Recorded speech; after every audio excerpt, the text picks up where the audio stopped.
Olá pessoal, aqui professor Júlio, dessa vez gravando a aula diretamente da Tasmânia.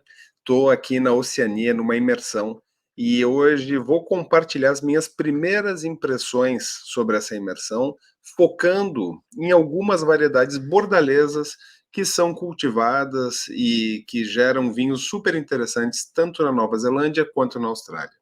Antes de mais nada, eu quero agradecer ao Zé Santos, ao Mauro Salvo, ao Luiz Richter, à Patrícia Tranquede, à Aline Oliveira e à Fátima Neves por terem contribuído com essa aula, porque mandaram suas perguntas. Nessa aula, os alunos do Wine Expert, seja do Bordeaux quanto Champagne, mandaram suas perguntas e eu montei a aula para já responder também. Quem tiver mais perguntas, claro, pode fazer nos comentários aqui e já pode deixar aquela curtida para nós iniciarmos a nossa aula gratuita de hoje da Confraria Wine Expert.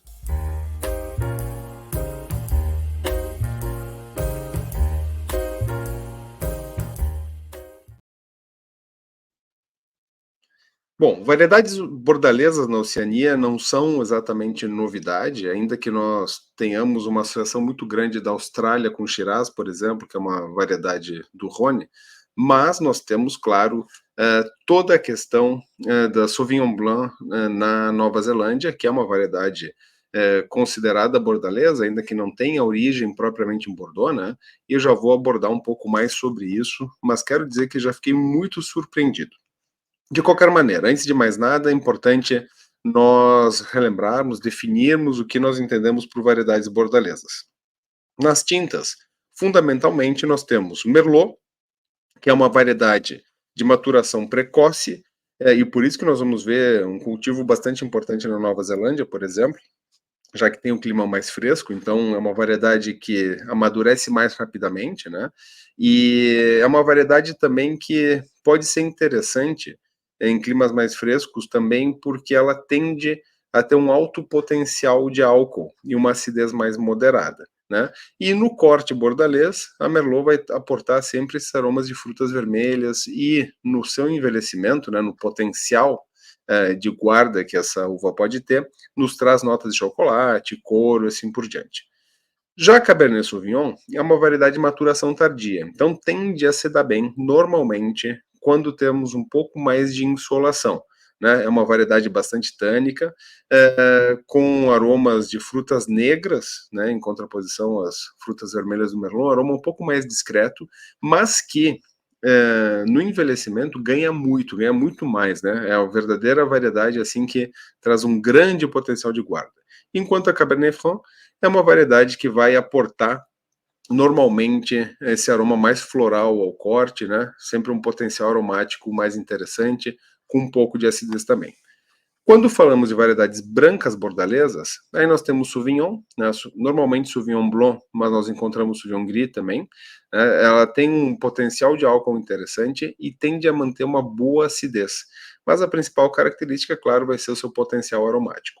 Já Semillon vai se contrapor a Sauvignon Blanc de duas maneiras. Primeiro, é uma variedade que tende a ter uma acidez um pouco mais discreta, um potencial de álcool um pouquinho maior e aromas mais discretos, né? Aromas um pouco mais neutros, mas que, por outro lado, vai trazer um bom potencial de guarda. Em Bordeaux acaba sendo usada muito mais para os vinhos doces, né? Para os vins liquoreux, para os vins moelleux, seja na região de Entre-deux-Mers, seja na margem esquerda, especialmente em Rave, né? Quando nós falamos dos famosos Sauternes, Barsac e por aí vai.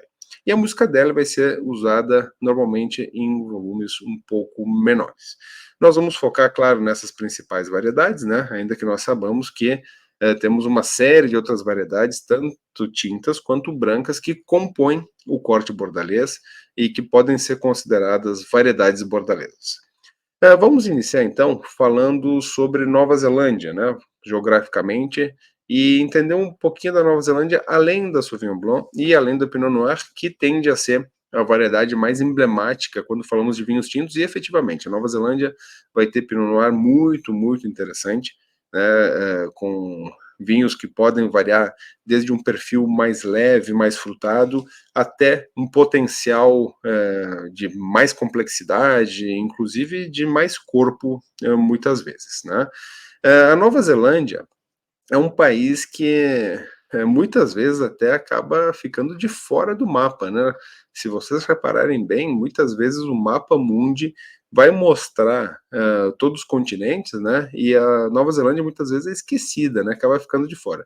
E aqui tem um mapa interessante, assim, que coloca a Nova Zelândia no centro do mapa mundi, o que é muito bacana, porque realmente é um país muito, muito especial, é um país que merece mais aprofundamento. Claro que essa é uma aula que nós vamos falar só de um dos aspectos, né, e que nem é assim o aspecto mais relevante, né, nem em termos de vinhos e nem em termos de toda a cultura desse país, mas que realmente merece ser mais conhecido, é, não só visitando, claro que quem tiver a oportunidade de visitar ainda melhor, mas que possa conhecer mais desse país.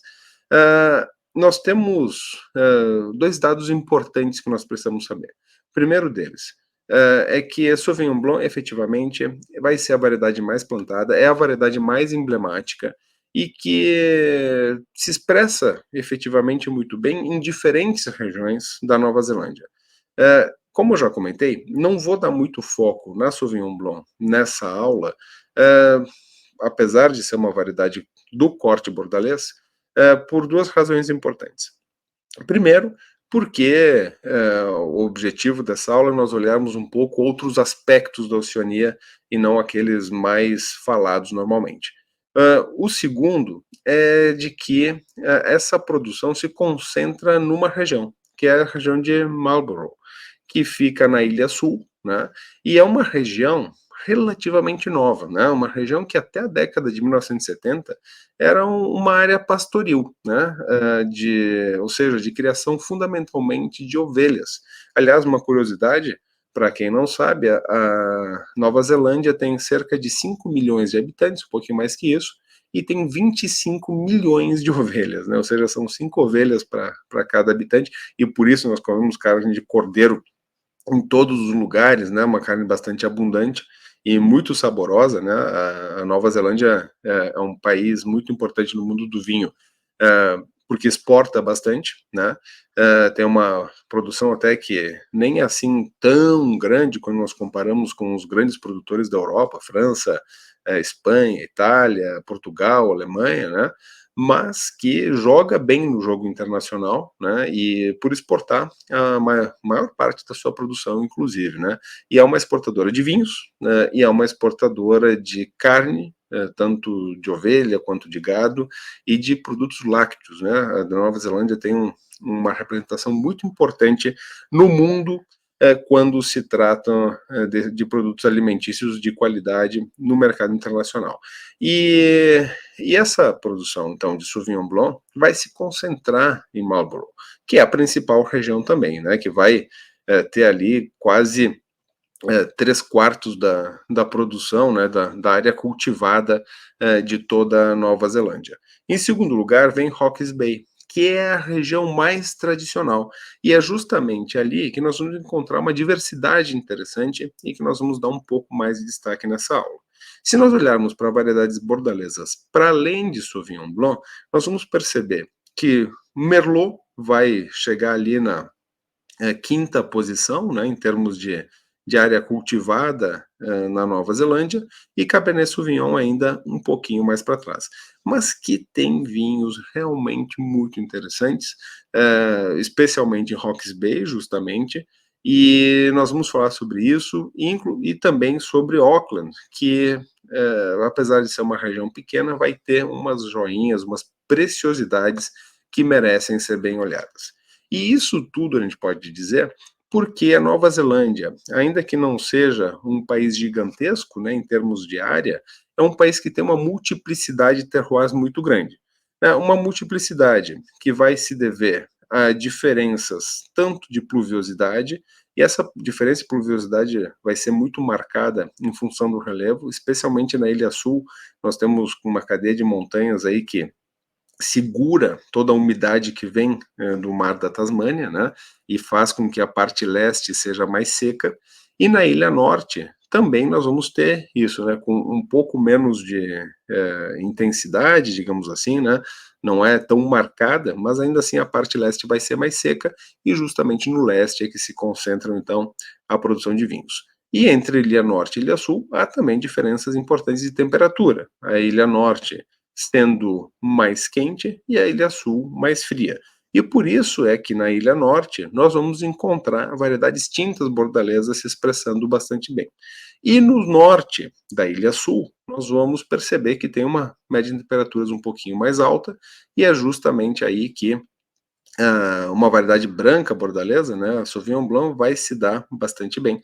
E quando nós falamos então de Nova Zelândia, Sauvignon Blanc vai representar 77% de toda a área cultivada e 86% da produção de vinhos que é exportada, ou seja, realmente é a grande bandeira assim, da Nova Zelândia no mercado internacional. E ainda que seja bastante cultivada em diversas regiões, normalmente, inclusive sendo a variedade de uva mais cultivada em outras regiões, em Marlborough vai ser o grande destaque, né, a maior produção, e eu vou só chamar atenção para algumas coisas bastante importantes. Primeiro, Marlborough é uma região que tem um clima relativamente seco, tá, e muitas horas de sol, ou seja, permite uma excelente maturação da Sauvignon Blanc. Isso já vai afastar essa região das comparações que normalmente se faz. E as comparações não são feitas com Bordeaux. E eis aqui mais uma razão para não dar tanto destaque para Sauvignon Blanc nessa aula, porque normalmente as comparações de Sauvignon Blanc na Nova Zelândia em geral são feitas com o Vale do Loire, especialmente falando quando nós tratamos da parte mais a leste do Vale do Loire, né, quando nós estamos no Loire Central, ou seja, Sancerre e Puy-Fumé, né? E então, muito mais insolação comparado com o Vale do Loire, então nós vamos ter frutas normalmente mais maduras, o que é uma característica importante do Sauvignon Blanc da Austrália, da Nova Zelândia, e com aquelas notas herbáceas muito características, né? E a amplitude térmica que essa região traz também permite reter uma boa acidez. E que aí vale as comparações sim com o Vale do Loire, porque retém uma acidez tão importante quanto, ainda que tenha muito mais insolação. Um detalhe a ficar atento quando se estuda Marlborough é de que essa região, ainda que seja uma região, ela é grande e tem muitas sub-regiões e com diferenças muito importantes. Então fica a dica aqui, quem quiser se aprofundar para entender realmente as diferentes expressões, que estude bem as sub-regiões, porque nós teremos alguns exemplos, né? Estilos mais herbáceos minerais no Vale do Awatiri, ou um estilo mais maduro quando nós vamos, por exemplo, em Guairão. Mas isso precisa realmente de estudos mais profundos, que não é exatamente o nosso objetivo hoje. E quero focar, portanto, nas variedades tintas bordalesas na Nova Zelândia. E nós vamos falar aqui fundamentalmente de Merlot e de Cabernet Sauvignon, ainda que nós possamos encontrar alguma coisinha de Cabernet Franc também, né? E aqui nós vamos perceber que justamente as duas principais regiões para essas variedades vão ser Hawke's Bay e Auckland. Vejam que a área cultivada realmente não é tão grande assim, mas nós vamos ter expressões de qualidade muito interessantes, ainda que nós possamos perceber de que a produção vai chegar a 2% e que no mercado internacional esses vinhos quase não saiam da Nova Zelândia, né? Eles chegam no Brasil quase nada, né, muito pouco, né, e no mercado internacional aí menos de 1% das exportações da Nova Zelândia vão ter representação dessas duas variedades. No entanto, temos joinhas, e a primeira delas fica na região de Auckland, especialmente nessa ilha, a ilha de Waiheke. É uma ilha sensacional, é linda. Nós precisamos, evidentemente, chegar lá de ferry, né? Tem um ferry que sai de Auckland até Waiheke. É uma ilha assim, onde normalmente os neozelandeses têm suas casas de verão para passar fim de semana, aproveitar, né, o período mais quente do ano. Tem praias maravilhosas, como a praia é banhada pelo Oceano Pacífico, as águas são quentes também, e nós vamos ter características de clima um pouquinho diferente, talvez, do que a gente possa esperar em geral da Nova Zelândia.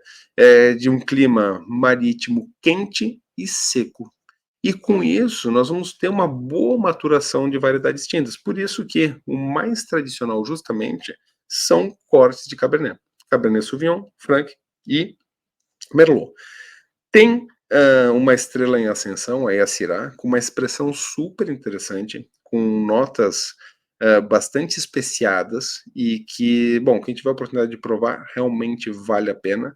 E tem alguns testes com Montepulciano, Petit Verdot, né? Então vale a pena também provar, além de Chardonnay e Viognier. Então, em Auckland e na ilha de Waiheke, nós vamos ter 33 hectares apenas de Merlot, 18 de Cabernet Franc e 17 Cabernet Sauvignon. Não é um volume grande, né? Mas traz vinhos realmente sensacionais, porque eles têm muita elegância, né? E nós vamos ter Merlot se destacando nos solos mais argilosos, como nós já sabemos, é o que acontece em Bordeaux também, e por isso que a Merlot vai se dar bem nesses solos, e traz, apesar dessa elegância, quando a gente fala de elegância em vinhos, é um conceito que pode causar alguma polêmica, né? Mas normalmente são vinhos com uma boa acidez, com vinhos que não são, assim, que não se mostram tanto, não são tão potentes, né? Mas aqui nós vamos encontrar uma concentração de sabor muito, muito interessante. Ponto negativo, é claro que nós temos aqui uma produção muito baixa e por isso os vinhos vão ser caros, né? Então nós vamos ter normalmente preços um pouquinho mais altos e aqui eu vou trazer um exemplo aqui, né?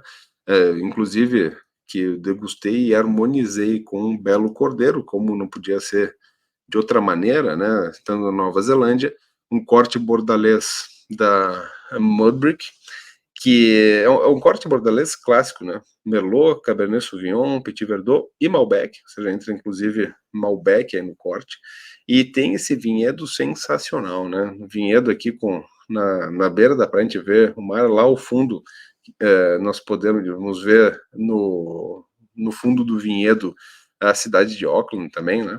Então, nós vamos ter expressões muito interessantes. Tem uma variedade de solos importante, venta constantemente, né? Ou seja, mantém os vinhedos bastante saudáveis, mas tem uma precipitação adequada, então os vinhedos não necessariamente vão precisar ser irrigados para serem cultivados aqui. Vai depender do solo, né? Tem normalmente solos mais argilosos. Merlot, onde nós tivermos solos mais arenosos, tem alguma coisa de arenito, né, um pouquinho mais de areia, então o solo fica mais bem drenado, vai ser mais adequado para Cabernet Sauvignon. Descendo um pouco, indo ao sul, nós vamos para Hawke's Bay. Hawke's Bay é a segunda região de toda a Nova Zelândia em termos de produção e é a região mais tradicional, ou seja, antes desse boom de produção absurdo, né, que teve desde os anos 70, lá em Marlborough, nós vamos ter Hawke's Bay como a principal região produtora da Nova Zelândia, a número 1, né, foi a primeira, foi a que tinha mais produção até então e hoje fica em segundo lugar. Nós vamos ter alguns destaques aqui um pouco fora do nosso assunto, né? Aqui em Teawanga, nós vamos ter Chardonnay, por exemplo, nós vamos ter Pinot Noir, quando nós vamos para a parte sul de Havelock, mas nós temos sim variedades bordalesas. Aqui mesmo em Havelock, nós temos na encosta norte solos argilosos, solos com calcário, inclusive, que dão bons merlots, até por estar em Costa Norte, tem uma maturação um pouquinho mais interessante, mas em função da insolação e tudo mais, né? Então tem uma boa representação de merlot aqui, e ainda que numa área um pouco menor, né, se nós pegarmos toda a Hawke's Bay, nós temos só 183 hectares de Cabernet Sauvignon. Cabernet Sauvignon também vai encontrar uma expressão muito interessante na sub-região de Gimbled Gravels, que, como o nome já diz, é uma região com gravels, ou seja, com pedregulhos. É uma região que tem um terreno aluvial de pedras de fundo de rio, em função do deslocamento que o rio teve, então tem toda essa parte mais pedregosa e, evidentemente, assim como acontece na margem esquerda de Bordeaux, onde Cabernet Sauvignon se adapta bem, aqui Cabernet Sauvignon vai ter uma expressão bastante interessante nesses terrenos mais bem drenados. Como exemplos aqui de vinícolas e de vinhos, em Hawke's Bay, na sub-região de Havelock Norte, nós temos a Temata, que é um nome que em português, né, como soa em português, não pode ser tragicômico, né, mas que na língua local, né, na língua maori, significa gigante adormecido. E o nome vem de uma história muito bonita, assim, de um gigante que adormece, teria se transformado, então, na montanha que fica aí do lado, né?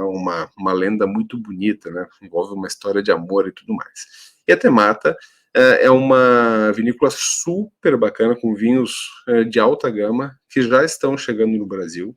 E nós temos aqui um corte bordalês muito interessante, o Awetia, que é um corte bordalês clássico, com predomínio de Cabernet Sauvignon e Merlot, né? Merlot se expressando bastante bem, e ainda que a vinícola seja nessa região de Havelock North, eles têm vinhedos também em Gravels, como eu falei. Então, nós temos ali o Cabernet Sauvignon vindo daquela região, né, com solos mais bem drenados, então sai um corte bordalês bastante interessante, potente, complexo. E, falando justamente de Gimbled Gravels, nós temos esse solo plenamente pedregoso, né? Essas pedras de rio que nós, ao visitar o vinhedo, ainda que seja bastante comum, tanto na Nova Zelândia quanto na Austrália, termos uma cobertura vegetal importante, né? Nós podemos ver como esses pedregulhos ficam nos vinhedos, né? E que, claro, garantem uma excelente drenagem.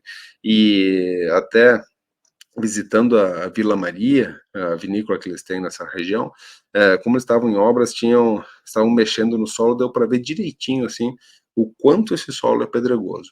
E claro, vai se expressar em vinhos, eles têm o vinho top deles, que é um vinho que predomina Cabernet Sauvignon, mas predomina largamente, assim, poderia ser um Cabernet Sauvignon, inclusive, varietal, né, eles só não declaram no rótulo, é um vinho extremamente potente, extremamente complexo, com muita fruta e que traz, claro, toda a complexidade de especiarias, notas de torrefação.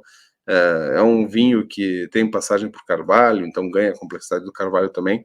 Vinho super, super interessante, algo que não se esperaria, né? Com a imagem que nós temos em Nova Zelândia, pensa assim, um Cabernet Sauvignon potente vindo da Nova Zelândia, pois é, tem, e de alta qualidade. E, bom, esses são os destaques que eu trago. Claro que sempre tem muito mais, sempre vai encontrar um terroir específico, uma vinícola que vai procurar uma expressão dessas, mas aqui os meus destaques, e como eu falei, né, são minhas primeiras impressões, ainda vou precisar voltar às minhas anotações, certamente vai vir mais conteúdo depois. Mas, então, finalizamos essa primeira parte de Nova Zelândia e vamos para a Austrália e entender que é mais do que Shiraz. E ainda que seja mais do que Shiraz, a influência francesa é muito grande, né? Se vê que, assim, tanto a Nova Zelândia quanto a Austrália, mas talvez, de uma maneira mais importante, a Austrália, ainda que seja assim, um símbolo do que é novo mundo da vitivinicultura, eles sempre fazem referência à França, sempre estudam muito bem, sabem as diferenças que tem entre os vinhos da sua região, os vinhos que produzem e o que acontece na França. E efetivamente, né, uma coisa que eu sempre digo, a França é a grande referência de produção no mundo dos vinhos, ao lado de Itália, Espanha, Portugal, Alemanha, porque, bom, foi lá que se desenvolveram os vinhos, depois o Novo Mundo chegou depois, né, e com isso todo mundo acaba não necessariamente concordando, né? Não é uma questão de concordar, mas a referência muitas vezes é para dizer, ó, o que eles fazem não está tão certo assim, por isso que a gente faz diferente. E a Austrália fica muito claro assim o quanto os enólogos, as vinícolas fazem questão de dizer assim, nós fazemos do nosso jeito. Inclusive essa é uma frase que se repete muito. Fazemos do nosso jeito. Estamos aqui, né, isolados do mundo, né? A Austrália é o menor, a Oceania é o menor continente do mundo, né? Então a Austrália é muito grande, mas está isolada, longe, né? E com isso eles precisam se virar, fazer do seu próprio jeito. E isso fica muito claro tanto na vinificação, no estilo e tudo mais. E para falar da Austrália, evidentemente não vou falar de Shiraz, porque Shiraz é uma variedade do Rhône, né? E bom, podemos voltar para poder falar um pouco mais sobre a Shiraz, Syrah, né? Mas, como o nosso foco são variedades bordalesas, vamos começar diretamente com algo muito diferente, com algo muito interessante, muito único, que é o Hunter Valley. Hunter Valley fica não muito longe de uma cidade fantástica, que é Sydney, né, em Nova Gales do Sul, que tem uma característica bastante interessante, que é, primeiro de tudo, é o berço da vitivinicultura australiana, ou seja, os primeiros vinhedos foram cultivados lá. Tem um clima quente e úmido, que nós podemos até fazer uma aproximação com Bordeaux, né? Bordeaux é uma região relativamente úmida e relativamente quente, né? E que é uma região que, assim, reclama para si ter os vinhedos mais antigos do mundo ainda em produção. E aí vem mais uma curiosidade interessante. Grande parte dos vinhedos, a maioria dos vinhedos australianos não tem filoxera, né? E, claro, isso não significa que todo vinhedo seja em pé franco.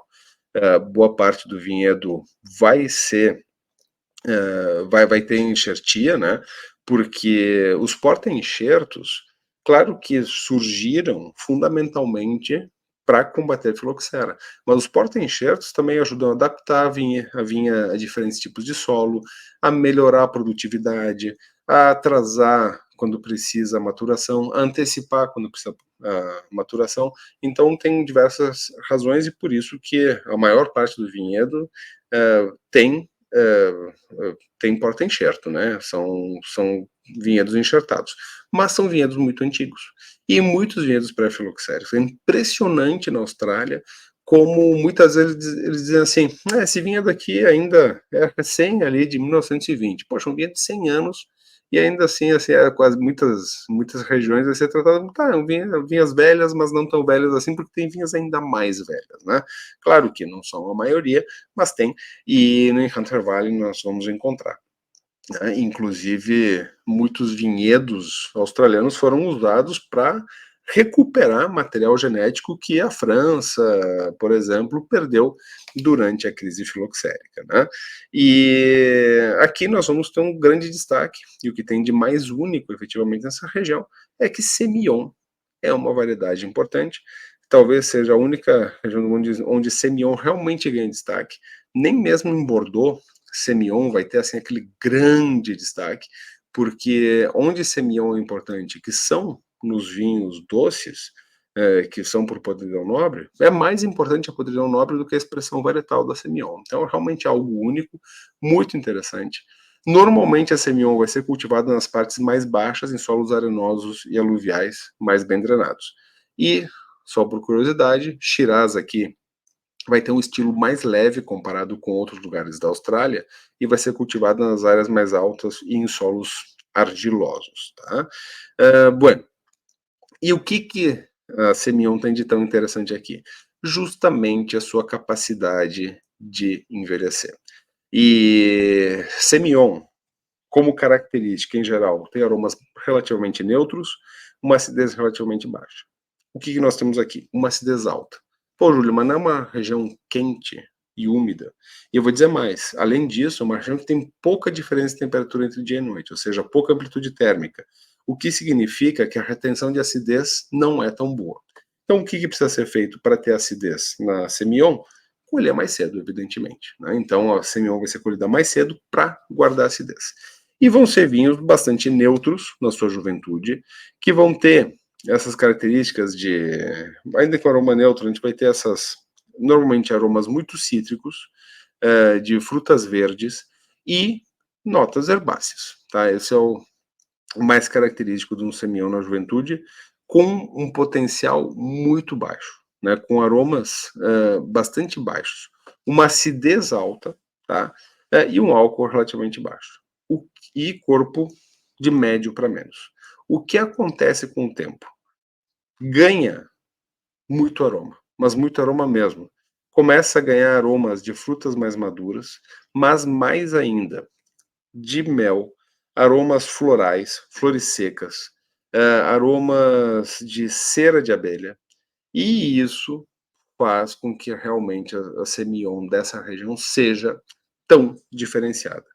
Na boca, o que vai acontecer? Vai ganhar um pouco mais de corpo, vai perder a acidez, como é natural, né? Com o passar do tempo perde-se a acidez, e ganha untuosidade.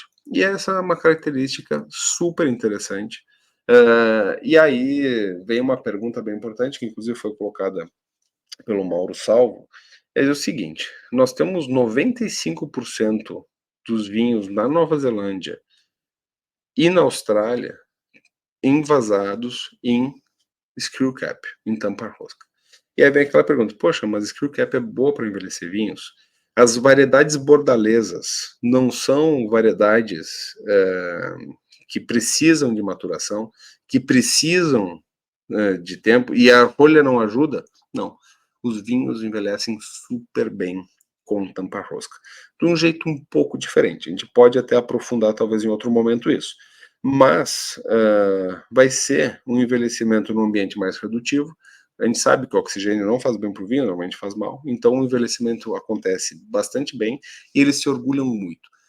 Diversas visitas que nós fizemos, e essa visita que eu estou fazendo na Oceania são com meus colegas da ABS, então quero agradecer muito aí a todos os meus colegas da ABS, inclusive pela oportunidade de visitar e de aprender tanto junto com todos. Nós tivemos muita oportunidade assim, de ver os produtores com orgulho, sempre mostrando assim, vamos degustar um vinho mais jovem e um vinho mais antigo. Isso na Austrália acontece muito. E em Screw Cap. E o vinho amadurece, sim. Ele muda. E ele evolui, né? E aí a evolução, a gente não pode dizer que é para melhor ou para pior, é uma evolução, ele muda. Tem quem prefira mais jovem, tem quem prefira mais evoluído, mas o grande ponto é, ele não estraga, ele não fica com defeito. Então o Screw Cap, sim, é um bom fechamento para envelhecer vinhos. E nós vamos perceber isso. Aqui é um exemplo assim da degustação na Tyrrells que nós tivemos, né? E podemos degustar aí vinhos de diferentes safras, né? 23, 17 e 10, né? Do mesmo vinho, né? Que é o Vet One. É o vinho mais emblemático, né? O vinho que mais ganhou prêmios na Austrália e é o Semillon mais emblemático e efetivamente nós notamos o quanto esse vinho vai mudando, vai evoluindo e aí a questão diz, mas fica melhor? Não, fica diferente, são vinhos distintos, né? Ele vai ganhando complexidade, evidentemente, vai perdendo acidez, ganhando untuosidade, ganhando corpo e acaba sendo um estilo bastante diferente. E, além disso, tivemos a oportunidade de visitar também a Brokenwood. E também aqui, ó, oportunidade de degustar um Semillon Safra 13, bem interessante, bastante complexo, com mais corpo. Eu acabei apreciando esse vinho com um cordeiro e não deu conta, né? Por mais que ganha corpo, ganha untuosidade, ganha complexidade, mas para dar conta de um cordeiro não foi, tá? Como harmonização do sabe. Bebi junto, me diverti, foi legal, mas não rolou a harmonização. E tem algumas coisas interessantes. A Brokenwood faz alguns lotes de vinhos experimentais, com coisas diferentes, assim, que esses sim não chegam no Brasil, assim, mal e mal chegam a Sydney, né? Por exemplo, um Semillon, e nós tivemos a oportunidade até de degustar diretamente do tanque mosto de Semillon. E aí, se o vinho de Semillon é bastante neutro, o mosto nem se fala, né? Então é um suquinho de uva assim sem expressão aromática, efetivamente, porque ele vai ganhar com o tempo. E aí um teste interessante que o enólogo fez e nos deu a oportunidade de degustar diretamente da barrica, foi uma barrica em que o Semillon ficou 1 ano sobre as cascas. 1 ano na barrica com casca. Então ele ganha notas super interessantes, claro, vamos para notas mais oxidativas, muito mais evoluídas, ganha mais corpo e muito interessante. Pena que, né, a produção é extremamente pequena, aí, dá, dá 200 litros ou nem isso, né, por ano, e que de um vinho que vai ser vendido aí em algumas lojas específicas, algumas cartas de restaurantes que se encontra. Eu não tive a oportunidade de provar o vinho finalizado, provei só na barrica, mas é uma experiência muito interessante, mostrando também coisas diferentes que podem ser feitas e a criatividade dos enólogos da região. E criatividade é o que tem bastante em todas as vinícolas, né? E para falar sobre isso, eu vou falar de mais uma variedade, não vou falar de todas as variedades bordalesas, né? Até porque Merlot não vai ter tanta expressão, Petit Verdot, Malbec, tem muito pouco na Austrália, então vou falar sobre Cabernet Sauvignon e sobre as regiões onde Cabernet Sauvignon se destaca, né? Em Victoria, nós vamos ter o Yarra Valley, né, como região de destaque, que é uma coisa interessante, assim, me deixa um pouco um pulga atrás da orelha para confessar para vocês, porque o Yarra Valley é bastante conhecido por Pinot Noir, por Chardonnay, mas é colocado como uma região emblemática de Cabernet Sauvignon também. Já vou falar um pouquinho mais sobre isso. Depois, a maior parte das regiões vão se concentrar em South Australia, que é a maior região produtora, né, de toda a Austrália, e Margaret River, que inclusive eu tô com uma tacinha aqui de um Cabernet Sauvignon de Margaret River, que tem um destaque bem importante para cortes bordaleses.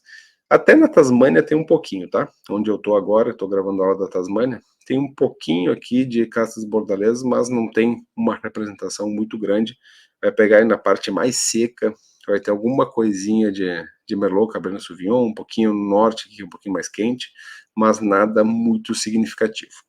Para falar de Yarra, Yarra é uma região muito grande, né? É uma região que se espalha e que tem diversos microterroirs. E especialmente tem grande diferença de altitude. Então, nós vamos ter aí uma altitude que vai variar de cerca de 200 metros até mais de 700. E com isso, traz uma diversidade, além da diversidade de solos e tudo mais, né? Que acaba trazendo diferentes expressões. Isso ajuda a entender, porque na mesma região nós vamos ter espumantes, a Chandon tá no Yarra Valley, por exemplo, né? Nós vamos ter Pinot Noir, nós vamos ter Chardonnay se destacando, e ao mesmo tempo tem sim corte bordalês. E depende muito do produtor. E a Yarra Yarn, que é uma das vinícolas que nós visitamos, né, junto com a ABS e tal, tem, tem um corte bordalês interessante e muito clássico. É só que, claro, está numa região um pouco mais baixa, pega um vinhedo com uma boa exposição solar, um trabalho na colheita muito adequado em toda a produção e conseguem uma expressão interessante. Não sei se é destaque, talvez precisaria degustar mais vinhos dessa região, mas efetivamente não é a região que mais se destaca assim em termos de variedades bordalesas. Ao contrário de Coonawarra. Coonawarra, aqui nós temos algo realmente importante, uma representatividade, um reconhecimento internacional, inclusive, para Cabernet Sauvignon. Tá? É uma região que tem um clima bastante fresco, com influência marítima, né? Com influência do oceano, e esse solo terra rossa, que é um solo argiloso com calcário mais no subsolo, permite uma boa maturação da Cabernet Sauvignon. E claro que alguém pode já está pensando, e com toda a razão, poxa, mas quando a gente fala de Bordeaux, os solos argilosos e calcários são os solos mais adequados para Merlot. É verdade. Acontece que em Bordeaux nós temos uma pluviosidade muito mais alta. Nós não irrigamos, né? E aqui nós temos irrigação. Por quê? Porque nós temos um clima muito seco. E se um clima muito seco, com solo muito bem drenado, bom, aí a Cabernet Sauvignon vai amadurecer rapidamente demais. Então tem uma compensação entre o solo e o clima, que faz a Cabernet Sauvignon ter uma expressão excepcional.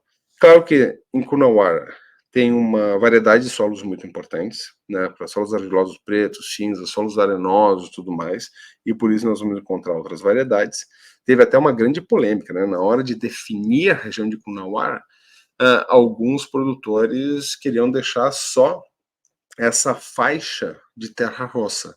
Pois é, só isso deveria ser Coonawarra e os outros solos não. Acabou que ficou uma região mais ampliada, então os vinhedos que estão nesse solo são normalmente os mais adequados para Cabernet Sauvignon, e nós vamos encontrar outras expressões, outras variedades de uvas que são também interessantes. Mas um Cabernet Sauvignon de Coonawarra, que é realmente emblemático, é realmente muito interessante, são vinhos que vão variar de corpo médio a bastante encorpados, né? E o que a gente vai esperar normalmente são os vinhos mais encorpados, com alto tanino, com uma boa acidez, e aí vem a questão interessante, né, de um bom equilíbrio, né, entre álcool e acidez. Nós não vamos ter vinhos extremamente alcoólicos aqui, tá? O álcool que vai variar entre 13,5 a 15,5, e isso é um álcool moderado quando nós falamos de Austrália, né? Porque pode chegar até 17% de álcool muitas vezes, mas a acidez vai equilibrar, vai ser muito interessante. São vinhos muito, muito equilibrados em boca, com boa potência e excelente equilíbrio, e é uma característica realmente muito importante. Destaques aqui, tem uma vinícola super pequenininha, que é a High Bank, que a gente teve a oportunidade de degustar, de conversar com o produtor e tudo mais, prepararam a associação dos produtores Coonawarra, preparou aí uma degustação, um churrasco, inclusive, para receber, né, uns sommeliers vindo do Brasil, né, tal, e pudemos degustar, então, esses vinhos.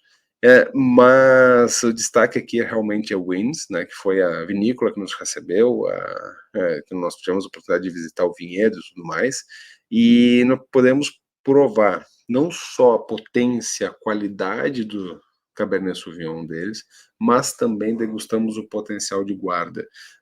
Inclusive um Safra 88, Cabernet Sauvignon, né? Muito interessante, muito bem conservado, tá?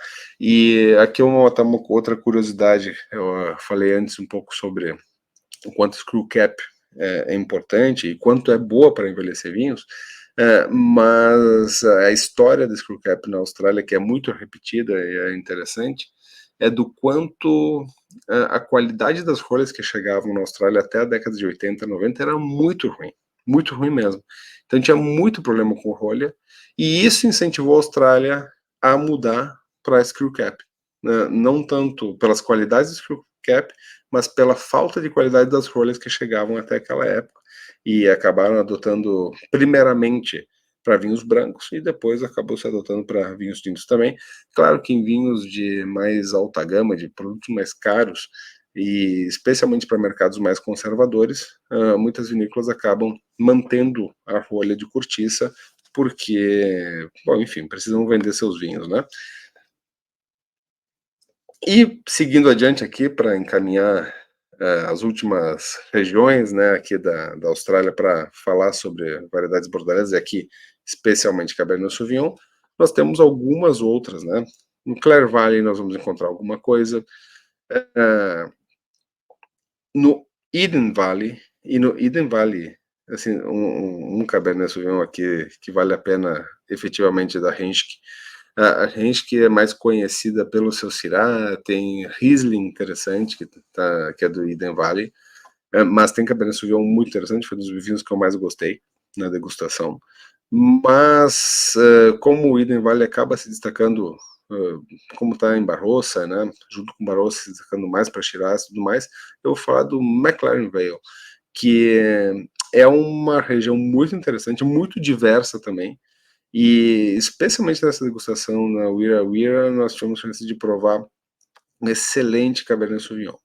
E o McLaren Vale, como eu disse, tem muita diversidade, tem 19 áreas, e essas áreas foram divididas baseadas em solo e clima, estudos profundos. Eles têm um mapa todo detalhado da geologia da região. É muito interessante como diferentes variedades se expressam. Uvas brancas, uvas tintas, Shiraz, Grenache. Assim, o melhor Grenache que provei na Austrália foi dali justamente de vinhedos específicos, mas é muito interessante. Cabernet Sauvignon vai ser a segunda variedade mais cultivada, né? Representa 19% do, do, de todas as uvas cultivadas, né? E Cabernet Sauvignon vai se dar bem nas áreas mais altas. Então vai ter, como tem tantas diferenças de áreas em função da geologia e do clima, nas áreas mais frescas, mais altas, Cabernet Sauvignon vai se dar bem. E justamente vinhos complexos, robustos e muito, muito equilibrados, tá? Vai até assim, comparando com o Nawara, se a gente olhar só um gráfico assim do quanto tem de tanino, quanto tem de acidez, pode parecer muito parecido, né? Mas no McLaren Vale nós vamos ter um equilíbrio um pouco mais no centro do equilíbrio, né? E então que dá um preenchimento de boca muito interessante. E quando eu digo centro do equilíbrio, eu quero dizer assim que nós podemos ter um vinho equilibrado, mas para um lado mais quente, equilibrado, mas para um lado mais fresco, equilibrado, mas para um lado mais de tanino, né? E aqui nós temos realmente equilíbrio no centro, né? Então, realmente são Cabernet Sauvignon assim muito interessantes. E para finalizar, Margaret River, que fica no oeste da Austrália, né, a região mais isolada aí da Austrália, né, uma região que nós não tivemos oportunidade de visitar agora, justamente porque fica muito deslocado, né, até para chegar lá tem que ir de avião até Perth e depois muitas horas de carro para chegar nessa região vitivinícola, né, o que acaba sendo uma coisa interessante, né, para ter isolamento de doenças, então facilita a viticultura sustentável, né? E vão ter solos bastante profundos e bem drenados, pedregosos e pobres, ou seja, tudo jogando a favor de uma boa maturação de Cabernet Sauvignon, ainda que nós tenhamos aí o corte bordalês se expressando bem. Efetivamente, né, um vinho, o que eu tenho aqui, tem uma coloração super intensa e a intensidade de aromas e sabores com taninos potentes, com macios, ou seja, tem potência de tanino, mas bastante maduros, uma acidez que equilibra o álcool, então a uva amadurece bem, tem bastante álcool, mas uma acidez que equilibra, então realmente é uma região, talvez a região que mais seja destaque assim em termos de qualidade para Cabernet Sauvignon. E aí nós vamos ter então uma potência, como eu disse, vinhos super equilibrados, né? Com potência um pouquinho mais baixa, com álcool um pouquinho mais baixo do que quando nós comparamos com Cabernet Sauvignon, que é produzido em South Australia, né, que a gente estava falando agora há pouco, né, do Eden Valley, McLaren Valley e de Coonawarra. Tá? Bueno, essa foi então a nossa aula falando sobre variedades bordalesas na Oceania. Dá aquela curtida no vídeo. Ficou alguma dúvida, algum comentário, coloca aqui, que vai ser um prazer responder. E continue acompanhando, que aqui no canal nós temos a Confraria Wine Expert a cada 15 dias com aulas gratuitas. Muito obrigado e até a próxima.